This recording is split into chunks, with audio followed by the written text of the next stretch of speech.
Students सभी को हमारे YouTube चैनल में स्वागत है। आज हम लोग क्लास 12 के इतिहास का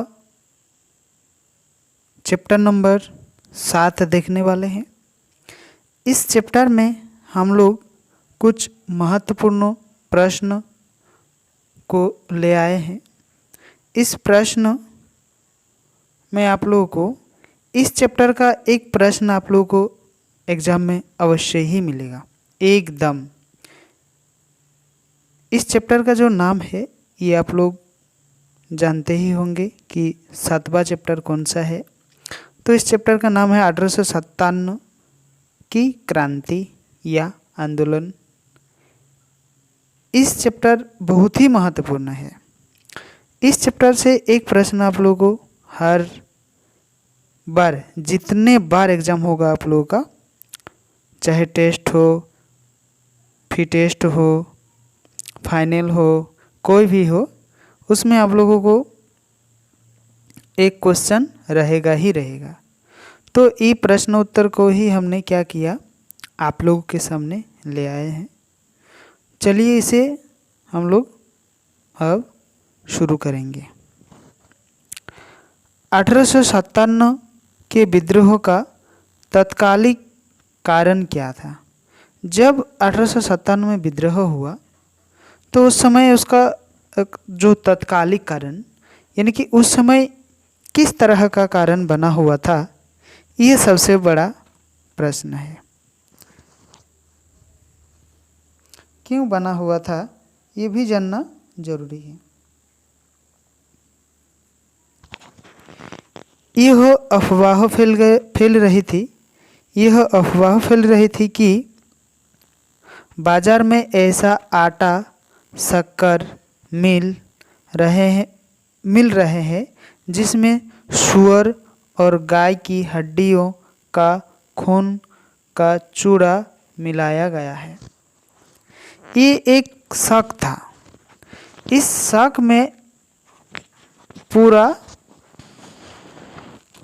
सभी के मन में कुछ ऐसा चीज़ पैदा कर दिया था।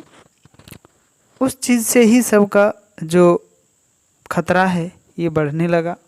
उसमें किस चीज़ की मिलावट की गई थी? सूअर और गाय के हड्डी जो है, इस हड्डियों का खून का चूर्ण उसमें मिलाया गया था। और जब ये चीज़ मिलाएंगे तो सूअर का तो खाएगा नहीं कोई। जैसे कोई मुस्लिम होगा तो सूअर का हड्डी मांस वगैरह ये तो लोग खाएगा नहीं, और जो हिंदू होगा वो लोग गाय का खाएगा नहीं। तो दोनों ही संप्रदाय के लिए ये बहुत ही बड़ा एक क्वेश्चन मार्क था। इस क्वेश्चन मार्क में ही सबके लिए चिंता का विषय बना हुआ था। इसमें सर्व असंतोष व्यक्त था एवं हिंदू और मुस्लिम को लग रहा था कि अंग्रेज प्रत्येक प्रकार से हमारा धर्म भ्रष्ट करने पर तुले हुए हैं। और जितने सारे हिंदू और मुस्लिम लोग थे, ये लोग अपने अपने सोच में ये इस रूप से पड़ गए कि जो अंग्रेज लोग हैं ये लोग हमारे धर्म को, किस चीज़ को? धर्म को भ्रष्ट करने में तुले हुए हैं। यानी कि पहले बता दिया, सूअर का मांस मिलावट करेगा तो मुस्लिम लोग नाराज़ होंगे, गाय का मिलावट करेंगे तो हिंदू लोग नाराज़ होंगे। तो दोनों संप्रदाय धर्म के लिए ये बहुत बड़ा प्रश्न खड़ा हुआ था। इस बीच चर्बी वाले कारतूस यानी कि 1857 की क्रांति का तत्कालीन कारण बने। और कारतूस जो है ये चर्बी का मतलब गाय का जो चर्बी होता है, इस चर्बी के कारण ही ये सभी के ऊपर समस्या आने लगा था।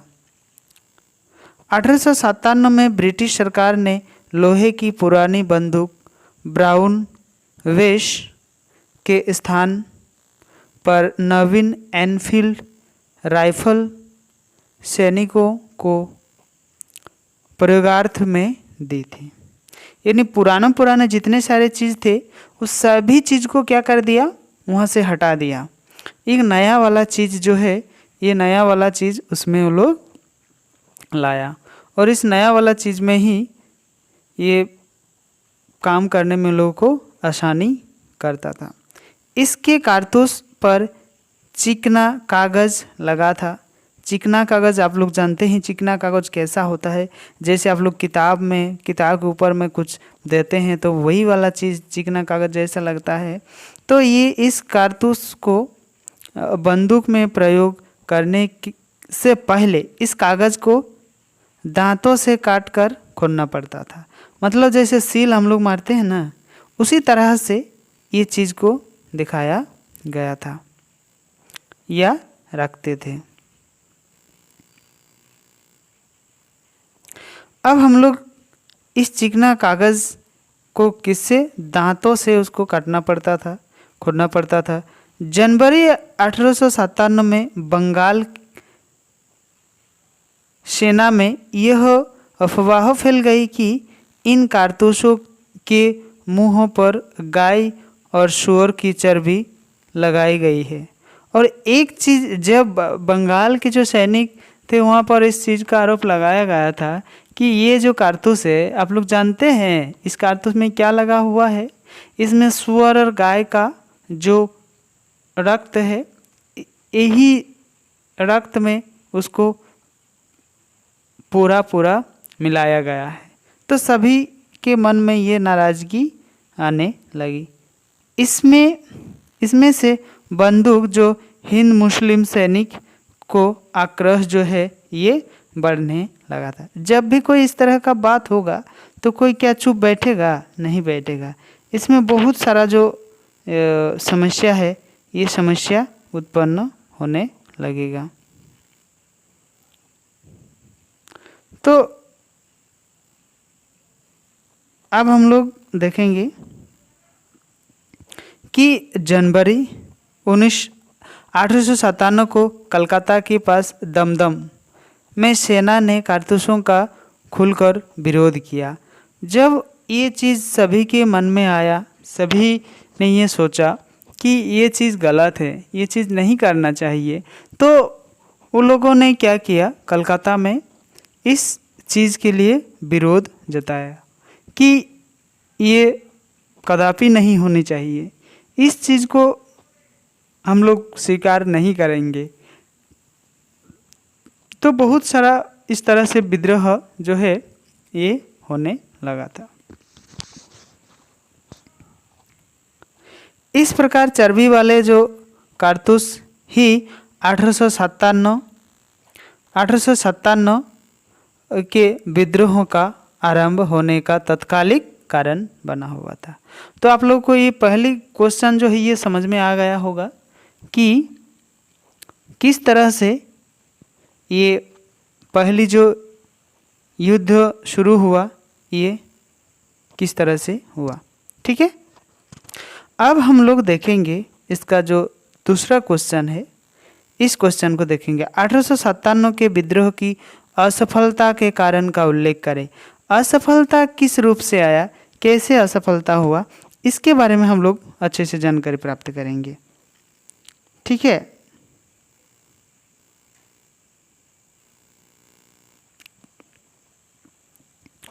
(1857) की क्रांति असफलता के कारण निम्नलिखित रूप से है।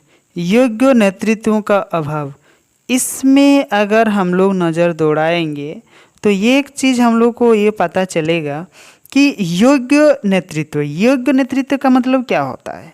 योग्य का मतलब होता है जो पारदर्शी होता है, यानी कि वो सभी के ऊपर जो आरोप लगाता है तो वो उसके लिए वो सभी को संभाल सकता है। तो इस तरह का जो नेता है, इस नेता की ही कमी थी। हेवलॉक, कैम्पबेल एवं आउट्रम अत्यंत योग्य सेनापति थे, जबकि भारत में अखिल भारतीय स्तर पर एक योग्य नेता का अभाव था। तो इस योग्य नेता नहीं होने के कारण ही ये चीज़ इन लोगों को सामना करना पड़ा था। तो इस तरह से हम लोग के ऊपर ये कार्य होने लगता है। अब देखेंगे समय के पूर्व विद्रोह की तिथि जो है वो 31 मई 1857 में तय की गई थी, मगर विद्रोह का समय पूर्व 10 मई को ही आरंभ हो गई। देखिए, जब ये 31 क्या है, मई है, 1857 में तय की गई थी, ठीक है। उससे पहले ही 31 तारीख को होने वाला था, लेकिन 10 तारीख में ही उसको आरंभ कर दिया। तो कैसे मतलब ये होगा, आप लोग को पता है? तैयारी आप लोग ले सकते हैं? नहीं। जैसे मान लीजिए एक आप लोगों का एग्ज़ाम फरवरी के 21 तारीख में 2022 में होने वाले हैं, ठीक है, 2022 में होने वाले हैं। और जनवरी महीना आते आते ही ये पहले ही घोषित हो गया कि 21/2/2022 को आप लोगों का एग्ज़ाम होगा। सब कुछ होने मतलब ये कंफर्म हुआ है। लेकिन अब तुम लोगों को अगर इससे पहले ही मान लीजिए कि 1 तारीख से ही आप लोगों को बोल दिया कि 1 तारीख से आप लोगों का एग्ज़ाम होगा, तो आप लोग ये सोच के रहे थे कि हम 1 तारीख से अच्छे से एक बार रिवाइज़ करेंगे, ताकि 21 तारीख तक हम लोगों का 2 बार 3 बार रिवाइज हो जाएगा, तो क्या होगा, हम अच्छे से उसको लिख पाएंगे, इस तरह से होगा। लेकिन अगर पहले ही कर दिया तो तैयारी उतने अच्छे तो नहीं होगा, तो आप लोग घबरा जाएंगे। तो इस तरह का इसमें अभाव देखने को मिला था, ठीक। देसी राजाओं का अंग्रेज़ों को सहयोग, देखिए ये बहुत बड़ा ये अन्याय भी आप लोग कह सकते हैं, ये बहुत बड़ा अन्याय है। देखिए, देसी जो राजा थे वो लोग अंग्रेज को क्या करते थे ना, सहयोग करते थे। अंग्रेज को सहयोग वो लोग करते थे, तो अंग्रेज को सहयोग करेंगे तो नहीं होगा ना, तो वो लोग तो आगे बढ़ेगा ही। तो इसीलिए ये एक बहुत बड़ा दिक्कत था। जैसे राजस्थान, मैसूर, महाराष्ट्र, पूर्वी बंगाल, हैदराबाद, गुजरात आदि में शासकों ने विद्रोहों को फैलने नहीं दिया था। इस जगह में ये जो है, ये आतंक जो है ये फैलने नहीं दिया था। हैदराबाद, ग्वालियर, पाटियाला, जींद एवं नेपाल आदि ने तो विद्रोह के दमन में अंग्रेज़ों का साथ दिया। यानी अंग्रेज़ों ने जो विद्रोह मतलब ही किया, दमन किया, तो उसमें सभी ने उसको साथ दे दिया कि चलिए हम लोग आपके सामने हैं, हम लोग आपका साथ देंगे, क्या हो रहा है क्या नहीं हो रहा है इससे कोई मतलब नहीं है। तो इस तरह से हम लोगों को ये कार्य हुआ था। अब हम लोग देखेंगे इसका ही चौथा पार्ट, चौथा पॉइंट क्या है, इसे हम लोग थोड़ा देखेंगे। विद्रोह के क्षेत्र में सीमित होना। विद्रोह के क्षेत्र में सीमित होना मतलब अगर कोई विद्रोह को करेगा तो इसमें सीमित होने से चलेगा नहीं, उसको पूरा आगे बढ़ाना है, पूरा क्या करना है, आगे बढ़ाना है, तभी हम लोग क्या कर पाएंगे, ये विद्रोह को चला पाएंगे। तो अगर हम लोग सीमित क्षेत्र में मान लीजिए कि यहाँ से यहाँ तक गए, मान लीजिए आप लोग जमशेदपुर गए, काटिंग से जमशेदपुर गए, तो क्या होगा, नहीं होगा। आप लोग को एक चीज़ मतलब पूरा देना होगा कि नहीं, हम लोग रुकेंगे नहीं, जब तक नहीं ये चीज़ फैसला होगा हम लोग रुकेंगे नहीं, ठीक। तो विद्रोह भारत के कुछ भागों तक ही सीमित था। कुछ भाग में अगर हम लोग विद्रोह करेंगे तो क्या अंग्रेज लोग डरेगा? कभी नहीं डरेगा। इसीलिए हम लोग को ये जो सीमित क्षेत्र में नहीं रखना चाहिए, सीमित क्षेत्र में नहीं रखना चाहिए। गोरखा और सिखों द्वारा अंग्रेजों को मदद। देखिए, सिख धर्म के जितने सारे लोग थे और गोरखा पहन के जितने सारे लोग थे, इन लोगों ने क्या किया था, अंग्रेज को बहुत सारा मदद दिया था। तो मदद करेंगे तो क्या वो लोग छोड़ेगा? नहीं छोड़ेगा। जैसे कि आप लोगों को ही कोई किसी ने बोल दे कि आप ये कीजिए, आप वो कीजिए, तो क्या आप लोग छोड़ देंगे? नहीं छोड़ेंगे, आप लोग भी उसका आगे बढ़ते जाएंगे। तो इस तरह से किया था। अनेक वर्गों की उदासीनता, अनेक वर्गों की क्या थी? उदासीनता थी, मतलब कोई आगे बढ़ना ही नहीं चाहते थे। तो अगर इस तरह से आगे नहीं बढ़ेगा तो क्या मतलब कैसे चलेगा? कुछ वर्ग इस विद्रोह के प्रति उदासीन रहे। सीमित संसाधन, विद्रोह के पास संसाधनों का अभाव था। जिस समय ये विद्रोह कर रहे थे तो संसाधनों का जो है ये बहुत ही अभाव दिखता था। अंग्रेजों की अनुकूलन परिस्थिति, अंतर्राष्ट्रीय स्तर पर परिस्थितियों के अनुकूल का कारण भी बनी हुई थी।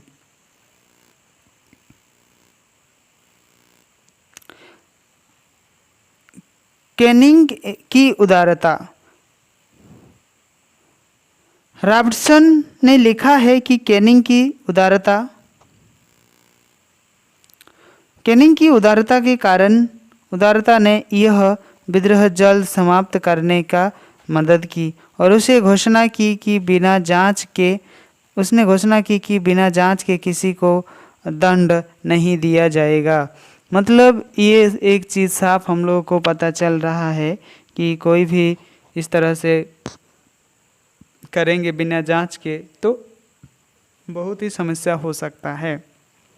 वैचारिक एकता का अभाव, यानी कि विचार का एकता अगर हम लोग नहीं करेंगे, मान लीजिए कि पूरा भारत के जो सैनिक थे उन लोग कह दिया कि हम लोग अंग्रेज के ऊपर कुछ एक डेट बता दिया कि उस डेट में हम लोग हमला करेंगे, और कुछ ने बाद में बोलेगा नहीं उस डेट में नहीं, हम लोग इस डेट में करेंगे। तो उस समय जो पहले डेट किया था, क्या उन लोग के लिए ये होगा? नहीं होगा। तो दोनों के ऊपर जो मतभेद है ये अगर रहेगा तो कभी भी आगे नहीं बढ़ पाएगा, कभी भी आगे नहीं बढ़ पाएगा। तो इस चीज़ का एकता का जो है ये अभाव देखने को मिला था। ठीक है, अब हम लोग देखेंगे इसका तीसरा क्वेश्चन। ये तीसरा क्वेश्चन क्या है? देखिए, ये वीडियो थोड़ा लंबा होगा तो आप लोग इसे धैर्यपूर्वक देखिए, ताकि इस चैप्टर का जितने सारे इंपॉर्टेंट क्वेश्चन है ये आप लोगों को फिर से कोई किताब से ढूंढने की ज़रूरत नहीं पड़ेगी, ये आप लोग अच्छे से इसको कर पाएंगे। ठीक है, 1857 की क्रांति के अभाव पर प्रकाश डालिए। इसका क्रांति का अभाव पर प्रकाश हम लोग को डालना है, अथवा इसका क्या परिणाम हुए, जो क्रांति हुआ उसका परिणाम क्या हुआ, इस चीज़ को भी ये जानना जरूरी है। ठीक है,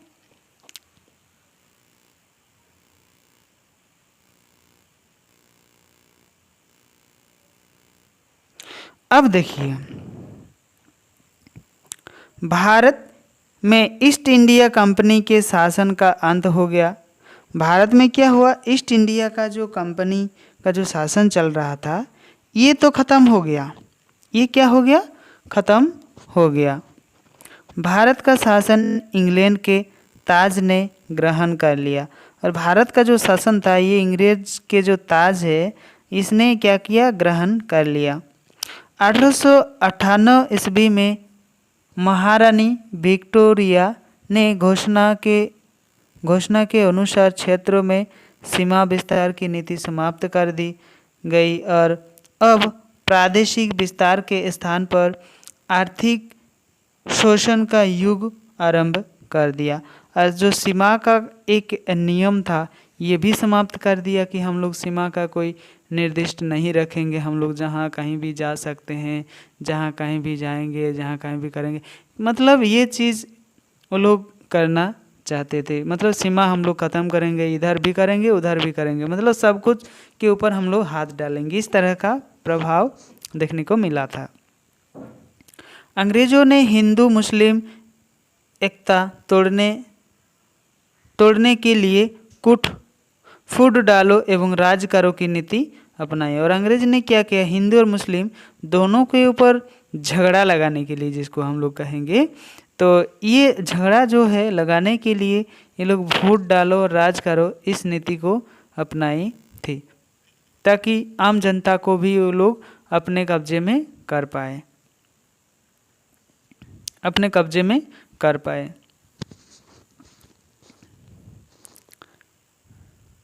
1858 से 1872 तक अंग्रेजों ने हिंदू समर्थकों एवं मुस्लिम विद्रोहों की नीति अपनाई और 1872 ईस्वी के पश्चात इन्हें मुस्लिम समर्थक एवं विद्रोहों की नीति अपनाई। और 1872 में उसके पश्चात उन्होंने क्या किया, मुस्लिम जो समर्थक था यह हिंद विरोधी नीति को ये लोग क्या किया, अपनाया इससे। ठीक, अब हम लोग देखेंगे इसके बारे में, ये कौन है, वीर कुंवर सिंह। वीर क्या है, कुंवर सिंह पर परिचय हम लोग देंगे। इसका परिचय क्या है, संक्षिप्त रूप से इसका परिचय हम लोग डालेंगे। देखिए, बाबू कुंवर सिंह का जन्म बिहार के आरा जिले जगदीशपुर में 1882 में हुआ था।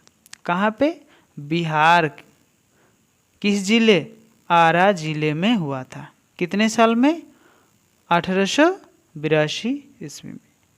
ये राजा परिवार से संबंधित थे और उसका जो जन्म है ये एक राजा परिवार के साथ रिलेशन रहा है।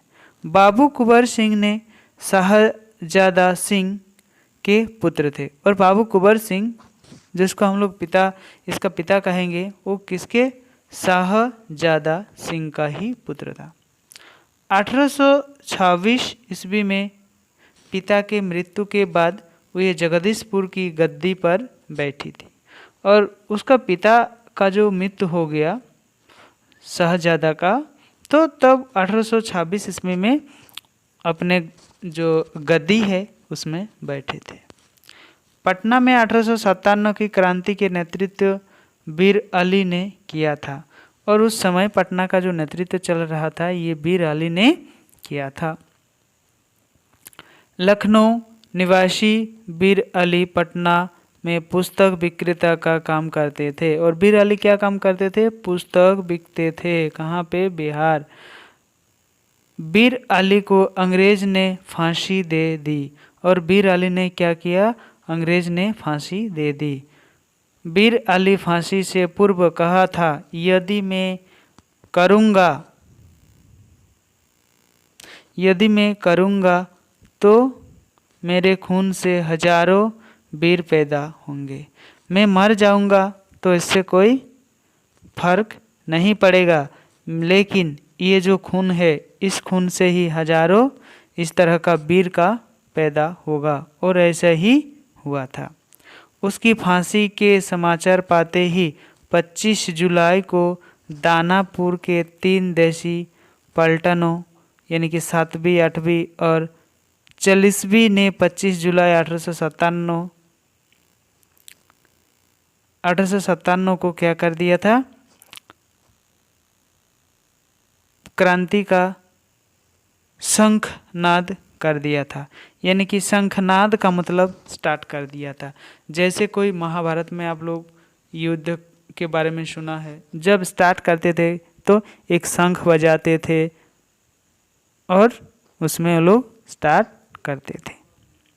इन्होंने जगदीशपुर पहुंचकर बाबू कुंवर सिंह से नेतृत्व संभालने की गुजारिश की और बाबू कुंवर सिंह की आयु उस समय 80 वर्ष की थी और उन्होंने इस क्रांतिकारी का अनुरोध स्वीकार कर लिया और बहादुरी से संघर्ष करते हुए अत्यंत वीरगति प्राप्त की थी। तो यही थे कुंवर सिंह।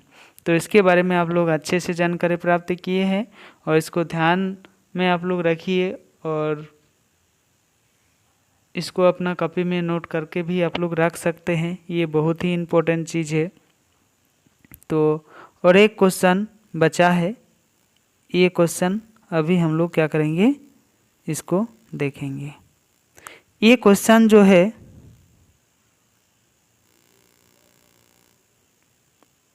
ये क्वेश्चन है, ब्रिटिश पत्रकारों ने 1857 के विद्रोह को किस रूप से देखा था। जो ब्रिटिश पत्रकार थे तो वो लोगों ने किस रूप से इसको देखा था। ये जो युद्ध हो रहा था, विद्रोह हो रहा था, युद्ध नहीं मतलब विद्रोह हो रहा था उसके, तो ये अंग्रेज पत्रकार ने किस रूप से इसको लिया था, किस रूप से इसको लिया था। ब्रिटिश पत्रकार निर्मित चित्र से अंग्रेज को विद्रोह का कुचलने वाले अंग्रेजी नायकों के रूप में चित्रित किया था। देखिए कितना ये लोग ये किया था अपने लिए। जो ब्रिटिश पत्रकार थे उन लोगों ने विद्रोहों को कुचलने का, यानी कि अंग्रेजों ने कुचलने का जो नायक के द्वारा मतलब ये चीज़ दिखाया गया था अपने देश पर। 1859 में थॉमसन जीन्स वार्कर द्वारा बनाया गया चित्र रिलीफ ऑफ लखनऊ इसी श्रेणी के उदाहरण हम लोग जानते हैं या देखते हैं। कुछ चित्रकारों में ईसाइयों की रक्षा के संघर्ष के लिए भी चित्र बनाए गए थे, जिनमें से साइविल प्रदर्शित है और विद्रोह के विषय में प्रकाशित चित्रों में बदले की भावना का उफान में विद्रोह की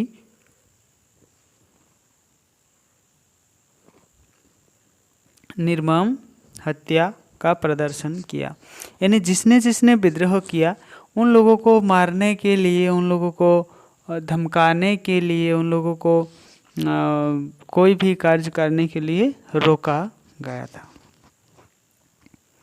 1857 के विद्रोह को एक राष्ट्रवादी दृश्य के रूप में हम लोग ले सकते हैं, के रूप में अंकित किया गया है। इस संग्राम में कला और साहित्य को बनाए रखा गया और कलाओं ने झांसी की रानी को घोड़े पर सवार, एक हाथ पर तलवार और दूसरे हाथ पर घोड़े की रस्सी।